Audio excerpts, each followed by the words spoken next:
నమస్కారం ఫ్రెండ్స్, మనం 10వ తరగతిలోని 13, 14 పాఠం ప్రపంచ యుద్ధాల మధ్య ప్రపంచం ఈ యొక్క లెసన్ నేర్చుకుంటూ ఉన్నాం. ఇందులో భాగంగా మొదటి ప్రపంచ యుద్ధం గురించి, దాని ముందు ఉన్న అంశాలు, అదేవిధంగా నానాజాతి సమితి గురించి నేర్చుకోవడం జరిగింది. మొదటి ప్రపంచ యుద్ధం తర్వాత జరిగిన పరిణామాల గురించి తెలుసుకుందాం. ప్రతి అంశాలు కూడా పర్టికులర్గా academy text book, school text book నుండే మీకు ఎక్స్ప్లెయిన్ చేస్తున్నాం. వీడియో నచ్చితే లైక్ చేయండి, షేర్ చేయండి, సబ్స్క్రైబ్ చేసుకోండి. ఫ్రెండ్స్, మీరు చూస్తున్నారు కింగ్స్ డిఎస్సి యూట్యూబ్ ఛానల్. లెసన్లో చూస్తే యుద్ధానంతర నాయకత్వం. మొదటి ప్రపంచ యుద్ధం తర్వాత ఎవరు నాయకత్వం వహించారు అంటే, ఈ టర్కీ ప్రాంతానికి ఎవరు నాయకత్వం వహించారు అంటే ముస్తాఫా కెమల్ పాషా. ఆయన పేరేంటి అంటే ముస్తాఫా కెమల్ పాషా. మొదటి ప్రపంచ యుద్ధంలో మిత్ర రాజ్యాలకు వ్యతిరేకంగా ఈ టర్కీ అనేది పోరాటం చేసింది. మొదటి ప్రపంచ యుద్ధంలో మిత్ర రాజ్యాలకు వ్యతిరేకంగా టర్కీ పోరాటం చేసింది. దీనిని ఐరోపా జబ్బు మనిషి అన్నారు. ఇప్పుడు 19వ శతాబ్దంలో టర్కీని ఏమన్నారంటే ఐరోపా జబ్బు మనిషి అన్నారు. ఎందుకన్నారు అంటే సుల్తాన్ 2వ అబ్దుల్ హమీద్, ఈ టర్కీ సుల్తాను 2వ అబ్దుల్ హమీద్, ఈయన దుష్పరిపాలన వల్ల టర్కీని ఐరోపా జబ్బు మనిషి అని పేర్కోవడం జరిగింది. ఎవరి పరిపాలన వల్ల అంటే సుల్తాన్ 2వ అబ్దుల్ హమీద్ దుష్పరిపాలన వల్ల టర్కీని 19వ శతాబ్దంలో ఐరోపా జబ్బు మనిషి అని పేర్కొన్నారు. ఈ ఆర్థిక పరిస్థితి దిగజారిపోయే సమయంలో టర్కీలో యంగ్ టర్కీ ఉద్యమం మొదలైంది. యంగ్ టర్కీ, దీన్ని ఎవరు లేవదీశారు? ఈ యంగ్ టర్కీ ఉద్యమాన్ని అంటే యువకులు, విద్యావంతులు లేవదీశారు. యంగ్ టర్కీ ఉద్యమాన్ని యువకులు, విద్యావంతులు లేవదీశారు. దీనికి, ఈ యంగ్ టర్కీ ఉద్యమానికి నాయకుడు ఎవరు అంటే ఎన్వర్ బే. యంగ్ టర్కీ ఉద్యమ నాయకుడు ఎవరు అంటే ఎన్వర్ బే అనే ఆయన టర్కీ యువకుల సైనిక అధికారి. The young truck committee of union and progress సంస్థను స్థాపించాడు ఈయన. ఎన్వర్ బే స్థాపించిన సంస్థ పేరేంటి అంటే the young Turkey committee of union and progress స్థాపకుడు 2వ అబ్దుల్ హమీద్. ఈ యొక్క 2వ అబ్దుల్ హమీద్ దుష్పరిపాలన వల్ల టర్కీ ఐరోపా జబ్బు మనిషిగా అయిందని తెలుసుకున్నాం. కాబట్టి ఈ 2వ అబ్దుల్ హమీద్ సుల్తాన్ని గద్దె దించి ఆయన స్థానంలో 5వ మహమ్మద్ సుల్తాన్గా ప్రకటించారు. 5వ మహమ్మద్ను సుల్తాన్గా ప్రకటించారు. ఎవరి స్థానంలో? 2వ అబ్దుల్ హమీద్ స్థానంలో 5వ మహమ్మద్ను సుల్తాన్గా ప్రకటించడం జరిగింది. ఎన్వర్ బే ప్రవేశపెట్టినవి ఇంకా ఏంటి అంటే జాతీయ విద్యా విధానాన్ని ప్రవేశపెట్టాడు. ఈ ఎన్వర్ బే జాతీయ విద్యా విధానాన్ని ప్రవేశపెట్టాడు. అదేవిధంగా నిర్బంధ సైనిక పద్ధతిని కూడా ప్రవేశపెట్టాడు. తురుష్క్ భాషను అధికార భాషగా చేశాడు. టర్కీలో తురుష్క్ భాషను అధికార భాషగా ఎవరు చేశారు అంటే ఎన్వర్ బే. టర్కీలో తురుష్క్ భాషను అధికార భాషగా ఎవరు చేశారు అంటే ఎన్వర్ బే చేశాడు. తర్వాత బాల్కన్ రాజ్యాలకు కూడా 1913లో స్వతంత్రం లభించింది ఇతర నాయకత్వంలోనే. ఎన్వర్ బే నాయకత్వంలో బాల్కన్ రాజ్యాలకు 1913లో స్వాతంత్రం లభించింది. ఏ సంధి ప్రకారం లభించింది అంటే లండన్ సంధి ప్రకారం బాల్కన్ రాజ్యాలకు 1913లో ఎన్వర్ బే నాయకత్వంలో స్వతంత్రం అనేది లభించింది. తర్వాత సెవర్స్ సంధి వల్ల టర్కీ అవమానానికి కృంగిపోయింది.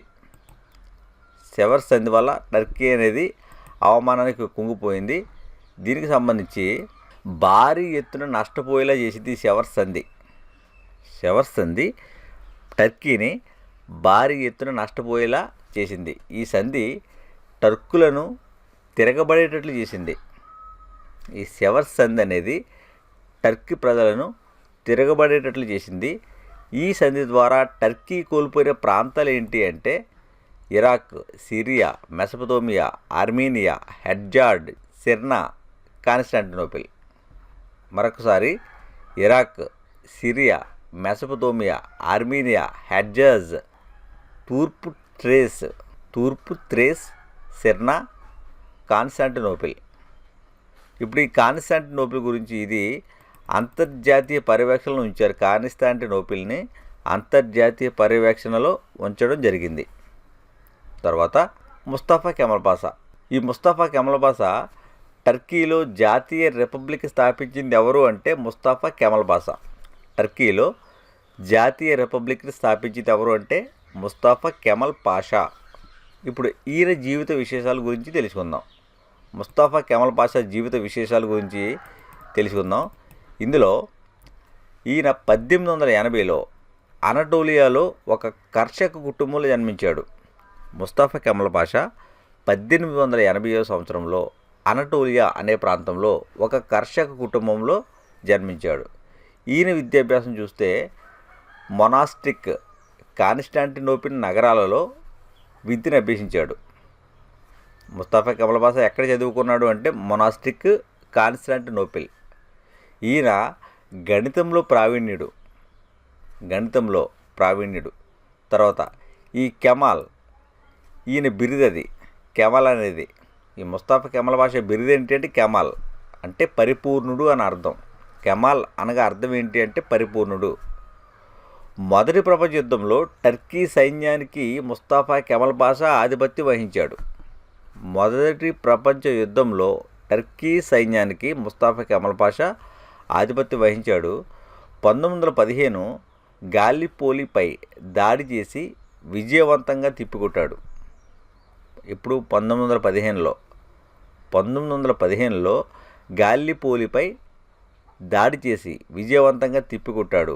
తర్వాత అనటోలియాలో జాతీయ పార్టీని 1921లో స్థాపించాడు కెమల్ పాషా. ఎక్కడ స్థాపించాడు జాతీయ పార్టీ టర్కీలో అంటే అనటోలియా. ఈ అనటోలియాలోని జాతీయ పార్టీ స్థాపించాడు. ఎప్పుడు 1921లో స్థాపించడం జరిగింది. టర్కులకి అనే భావన ప్రసారం చేశాడు. ముస్తఫా కెమల్ పాషా టర్కులకి అనే భావన ప్రసారం చేశాడు. తర్వాత అంగోరా ఒప్పందం రూపొందించాడు. అంగోరా ఒప్పందాన్ని రూపొందించింది ఎవరు అంటే ముస్తఫా కెమల్ పాషా. ప్రస్తుత పేరు అంగోరా ప్రస్తుత పేరేంటి అంటే అంకారా. ఇది టర్కీ రాజధాని. ఈ అంగోరా ఒప్పందాన్ని రూపొందించాడు. తర్వాత కెమల్ వ్యూహాన్ని దుస్సాధ్యమైందిగా ఎవరు భావించారు అంటే sir henry Wilson, field marshal folk. వీరు కెమల్ యొక్క వ్యూహాన్ని దుస్సాధ్యమైనది అని భావించారు. ఎవరు వాళ్ళు అంటే sir henry Wilson, field marshal folk. వీళ్ళిద్దరూ కూడా కెమల్ యొక్క వ్యూహాన్ని దుస్సాధ్యమైనది అని భావించడం జరిగింది. తర్వాత ఈయన ఏం పేర్కొన్నాడు అంటే కెమల్ పాషా ఆశయాన్ని సాధించడం కోసం గ్రీకులతో కూడా యుద్ధం చేయడానికి నేను వెనకాడను. గ్రీకులు తమను దెబ్బతీస్తారని, అంతమాత్రాన అది ఓటమితో సమానం కాదని, సుదూర ప్రాంతం నుండి కూడా ఓడిపోయే వరకు యుద్ధం కొనసాగిస్తాను అని ప్రకటించాడు ముస్తఫా కెమల్ పాషా. ముస్తఫా కెమల్ పాషా ఏం ప్రకటించాడు అంటే ఆశయ సాధన కోసం గ్రీకులతో కూడా యుద్ధం చేయడానికి నేను వెనకాడను. ఆశయాల సాధన కోసం గ్రీకులతో యుద్ధం చేయడానికి వెనకాడను. గ్రీకులు తమను దెబ్బతీస్తారని తెలిసినా అంత మాత్రాన అది ఓటమితో సమానం కాదు. సుదూర ప్రాంతంలో ఉండి కూడా ఓడిపోయే వరకు యుద్ధం కొనసాగిస్తాను అని కెమల్ పేర్కొన్నాడు. 1922లో గ్రీకులను ముట్టడించి ప్రతీకారం తీర్చుకుని విజయం సాధించాడు ముస్తఫా కెమల్ పాషా. 1922లో గ్రీకులు ముట్టడించి ప్రతీకారం తీర్చుకుని విజయం సాధించాడు. రాజధానిని అంకారాకు మార్చాడు. తర్వాత లూసెన్ సంధి. ఈ లూసెన్ సంధి 1923 జూలై 24 జరిగింది. 1923 జూలై 24 జరిగింది. లాయిడ్ జార్జ్ ఈయన బ్రిటన్ ప్రధానమంత్రి. ఈ బ్రిటన్ ప్రధానమంత్రికి కెమాల్ పాషాకి మధ్యలో జరిగింది ఈ లూసెన్ సంధి. లాయిడ్ జార్జ్ ఈయన బ్రిటన్ ప్రధాని. తర్వాత ఈయనకు కెమాల్కు మధ్య జరిగిన సంధి పేరేంటి అంటే లూసెన్ సంధి. ఆసియా మైనర్లో టర్కీ సార్వభౌమాధికారం గుర్తించడమైంది. ఈ సంధి ద్వారా, లూసెన్ సంధి ద్వారా ఆసియా మైనర్లో టర్కీ యొక్క సార్వభౌమాధికారాన్ని గుర్తించడం జరిగింది. డార్డనల్ జలసంధి టర్కీ ఆధీనంలోకి వచ్చింది. డార్డనల్ జలసంధి టర్కీ ఆధీనంలోకి వచ్చింది? ఏ సంధి ద్వారా? లూసెన్ సంధి ద్వారా. లూసెన్ సంధి ఎవరికి జరిగింది? బ్రిటన్కి, టర్కీకి. ఏ వ్యక్తుల మధ్య? లార్డ్ జార్జ్ కెమల్కి. తర్వాత ఈయనను నవ టర్కీ నిర్మాత అని పేర్కొన్నారు. ముస్తఫా కెమల్ పాషాను నవ టర్కీ నిర్మాత అని పేర్కోవడం జరిగింది.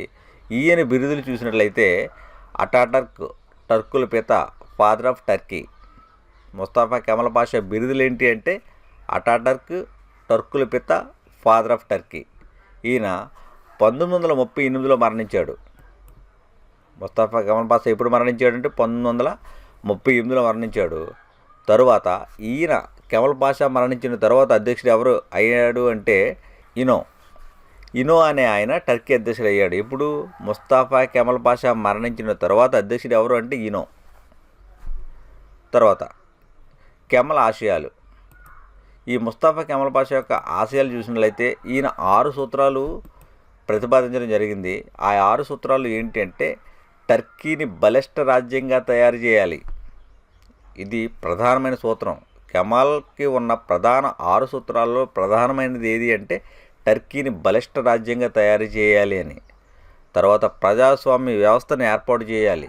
తర్వాత జాతీయ భావం, లౌకిక రాజ్యం, ప్రభుత్వ రంగ పరిశ్రమలు, విప్లవ స్ఫూర్తి, ఇవన్నీ కూడా ఈ 6 సూత్రాలని కూడా టర్కీలో ముస్తఫా కెమల్ పాషా ప్రతిపాదించాడు. ఇతని సిద్ధాంతాలను కెమాలిజం అంటారు. ముస్తఫా కెమల్ పాషా ప్రతిపాదించిన సిద్ధాంతాలు ఏమంటారంటే కెమాలిజం అంటారు. జాతీయత, ప్రజాస్వామ్య లక్ష్యాలుగా వర్ణించాడు. జాతీయత, ప్రజాస్వామ్యం ఈ రెండు కూడా లక్ష్యాలు అని చెప్పి వర్ణించాడు. నా లక్ష్యం ఏంటంటే జాతీయత, ప్రజాస్వామ్యం అని వర్ణించాడు. తర్వాత రాజ్యాంగ సంస్కరణలు. ఈ రాజ్యాంగ సంస్కరణ చూస్తే టర్కీలో పార్లమెంట్ని రిపబ్లిక్ దేశంగా ప్రకటించడం జరిగింది. ఈ ముస్తఫా కెమల్ పాషా ఆధ్వర్యంలో టర్కీలో పార్లమెంటరీ రిపబ్లిక్ దేశంగా టర్కీని ప్రకటించాడు. టర్కీని పార్లమెంటరీ రిపబ్లిక్ దేశంగా ప్రకటించాడు.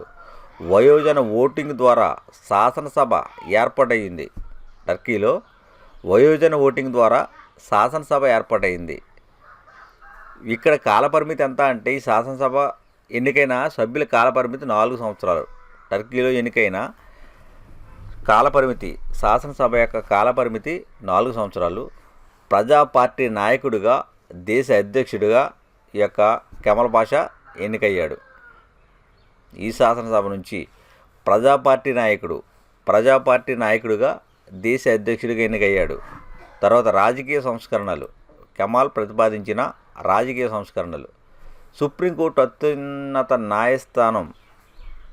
సుప్రీంకోర్టుని అత్యున్నత న్యాయస్థానంగా తీర్చాడు. స్త్రీలకు ఓటు హక్కు కల్పించాడు. ప్రభుత్వ ఉద్యోగాలు కూడా కల్పించాడు. కెమల్ పాషా ఆధ్వర్యంలోనే స్త్రీలకు ఓటు హక్కు వచ్చింది. ప్రభుత్వ ఉద్యోగాలు కూడా కల్పించబడ్డాయి. అరబిక్ లిపి తీసివేసి దాని స్థానంలో టర్కీ భాష, రోమన్ లిపిలో రాసే పద్ధతి ఆజ్ఞాపించాడు.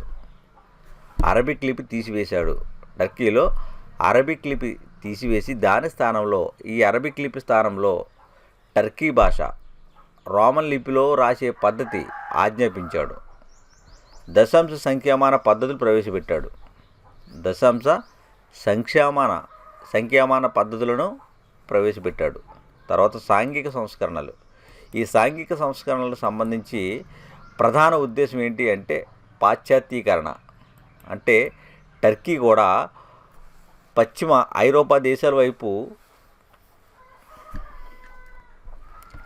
ఆ సంస్కృతిని అవలంబించుకోవాలని చెప్పి పాశ్చాత్యీకరణను ఇది ప్రధాన ఉద్దేశంగా పేర్కోవడం జరిగింది. బహుభార్యత్వాన్ని నిషేధించాడు. ముస్తఫా కెమల్ పాషా బహుభార్యత్వాన్ని నిషేధించాడు. పరదా పద్ధతిని తొలగించాడు. టర్కులు ధరించే ఫేజ్, టోపీ, తలపాగా రద్దు చేసి పాశ్చాత్యులు ఏ విధంగా అయితే దుస్తులు ధరిస్తున్నారో అటువంటి దుస్తులను ధరించాలి అని చెప్పి ఆజ్ఞాపించాడు. టర్కీ ప్రజలు పేజ్ టోపీ, తలపాగా ఇవన్నీ కూడా రద్దు చేసి పాశ్చాత్యులు ఏ రకమైన దుస్తులు ధరిస్తున్నారో అటువంటి దుస్తులు ధరించాలి అని చెప్పేసి కెమల్ ఆజ్ఞాపించాడు. యూరోపియన్ క్యాలెండర్ ప్రవేశపెట్టి శుక్రవారం బదులు ఆదివారం సెలవుగా ప్రకటించాడు. ముస్తాఫా కమల్ పాషా యూరోపియన్ క్యాలెండర్ ప్రవేశపెట్టి శుక్రవారం బదులు ఆదివారం సెలవుగా ప్రకటించాడు. నిరక్షరాస్యత 95% ఉన్న నిరక్షరాస్యతను 50% తగ్గించాడు.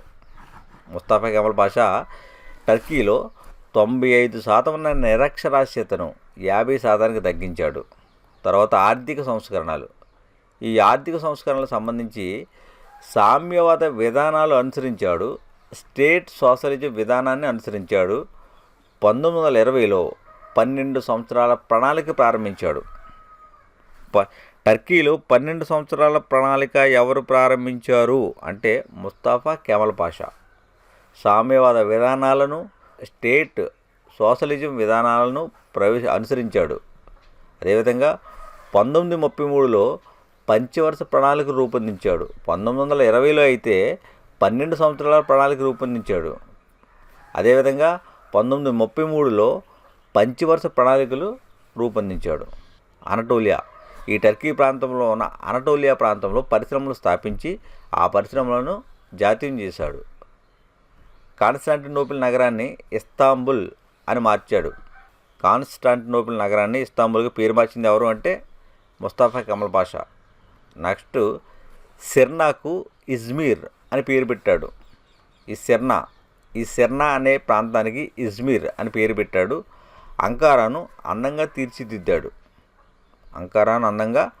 తీర్చిదిద్దాడు. తర్వాత మత సంస్కరణలు. సుల్తాన్ను భ్రష్టుణ్ణి చేసి ఖలీఫా పీఠాన్ని రద్దు చేశాడు. సుల్తాన్ను భ్రష్టు పట్టించి ఖలీఫా పీఠాన్ని రద్దు చేశాడు. ఖురాన్ భాషను టర్కీలోకి అనువదించాడు. ఖురాన్ భాషను టర్కీలోకి అనువదింపజేశాడు. తర్వాత అంటే ఈ ఖురాన్ను టర్కీ భాషలోకి అనువదింపజేసేటట్లు చేశాడు. 1932 నానాజాతి సమితిలో ఈ టర్కీ అనేది సభ్యత్వం పొందింది ఇతని ప్రయత్నం వల్లే. 1932లో టర్కీ నానాజాతి సమితిలో సభ్యత్వం పొందడానికి ముఖ్య కారకుడు ఎవరంటే Mustafa camel Pasha. Next Balkan ఒప్పందం. ఇది 193 బాల్కన్ రాజ్యాలతో ఒప్పందం చేసుకున్నాడు. మాంట్రే అంగీకారం ప్రకారం డార్డినల్స్ వశపరుచుకున్నాడు. మాంట్రే అంగీకారం ప్రకారంగా డార్డినల్స్ ఇతని ఆధీనంలోకే వచ్చింది. ఫ్రెండ్స్, నెక్స్ట్ వీడియోలో మిగిలిన అంశాల గురించి నేర్చుకుందాం. ఈ వీడియో నచ్చితే లైక్ చేయండి, షేర్ చేయండి.